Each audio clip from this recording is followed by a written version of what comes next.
Hi everyone, welcome to another edition of Sunday Chat. Today I wanted to talk to you about Easter and He is risen. So some of this may be familiar to you, and for those that it's not, I think it's very important you understand why Christianity is so different from any other religion. There is no other religion that has the Lord who died and rose again. There's religions, their God has died.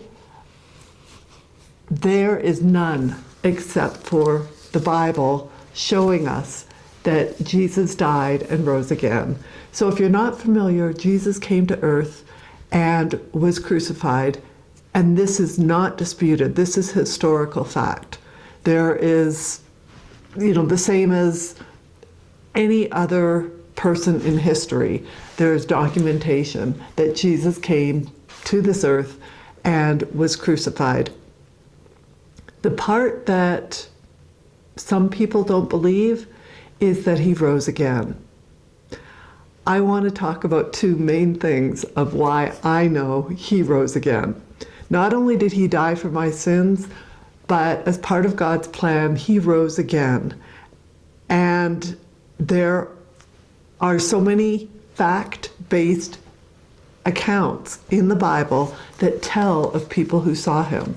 You think about if you have siblings and you could recount an event from your childhood, you're both going to have a little bit different perspective. And that is what you look at when you read the accounts of people who saw the Lord after he rose again. If it was identical, I would not be tended to believe it, because I would think, oh, they compared notes and they made it up and it sounds the same. There's different things that are included in each account. If you read Matthew, Mark, Luke, and John, the four Gospels, you will see that they each have a little bit of a different slant on the same occurrence. Just like if you were to recount some memory from your childhood and your sibling also recounted that same memory, there would be different details you would each recount. I'm going to put some scriptures on the screen, and they're also on my blog, of instances of people who saw the Lord after he was raised from the dead. Mary Magdalene, there's other women in Matthew, Peter, two disciples on the road to Emmaus, the group of disciples by the Sea of Galilee, the apostles right before the Lord was taken back up to heaven. And the most important number comes from the Bible of 500 people at one time who saw him together. You can't dispute when 500 people see the same event unfold. So all of that, to me, I have no doubt whatsoever that he is risen. The other thing that affirms for me how true it is that the Lord rose again is the disciples that were killed because they would not say that Jesus was still dead. Would you give up your life for something that wasn't true? I know I certainly wouldn't. There are Christians today who are persecuted and they won't recount or discount their confessions or say that God is not God or I'm not a Christian. And it costs them their life.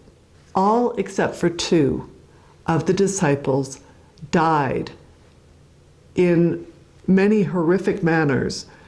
The two that didn't was John, and he died on an island where he was put because of his faith, but he died of natural causes.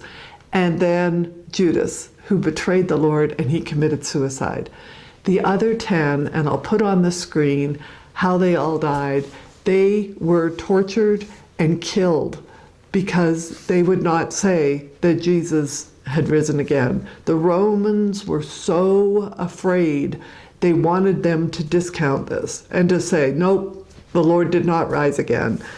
All of them died for this. When people are willing to die for something, you know that that has huge meaning, and it is true. And because we are blessed that each of us, that Jesus has died for you, for me. All you have to do is believe it. That's it. I know it sounds so simple. It would be like if I gave you a check to pay off your mortgage and you didn't believe that the check was good. And you didn't cash it, maybe put it in a drawer, ripped it up, whatever, and you kept paying on your mortgage. Why? It's already been paid for. Jesus has died for you. You can go to heaven. It's so simple that it's hard to believe. And the Bible even says so many won't believe it. All you have to do is believe that Jesus died for your sins, and you will go to heaven. We know that Jesus is alive, and he's coming back for every single Christian. And that is something we celebrate every Easter. It is amazing to know this life is temporary.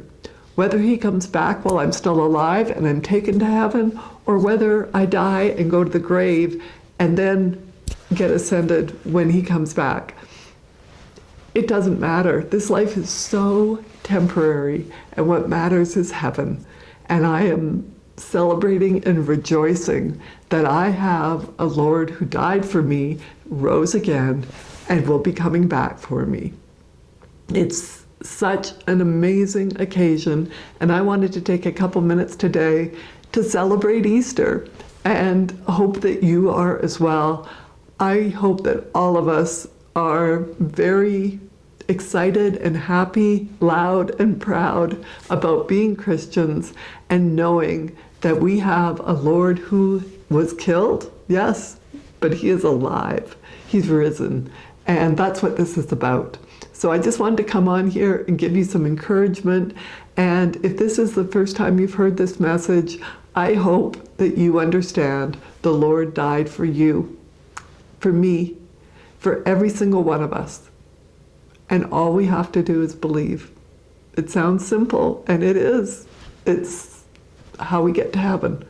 Just believe that Jesus died in place of you, and it takes away all of your sins.